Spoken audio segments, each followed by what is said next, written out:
Salam, hər vaxtınız xeyirli olsun əziz və dəyərli dostlar. Ölkənin bir nömrəli hava səhifəsinin dəyərli izləyiciləri.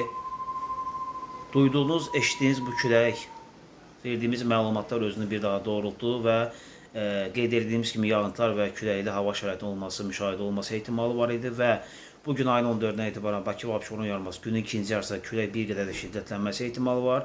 14, 15 və 16-sı 3 gün ərzində yağıntılı və arabir yağıntılı və bir qədər güclü küləkli olması ehtimalı var. Hava şəraitinin ən güclü külək isə bugün 14 olacaq. Digər günlərdə küləyin sürəti bir balaca zəif olacaq və xüsusi xəbərdarlıqlarımı bildirmək istəyirəm.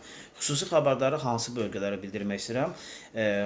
Qərb bölgələrinə, yenə də qeyd etdiyim kimi şimal-qərb bölgələrinə və şimal bölgələrinə xüsusi xəbərdarlıq, necə deyirlər, sos. Həmin bölgələrdə hava şəraitinin, yağıntıların bir qədər güclü və intensiv olması gözlənilir.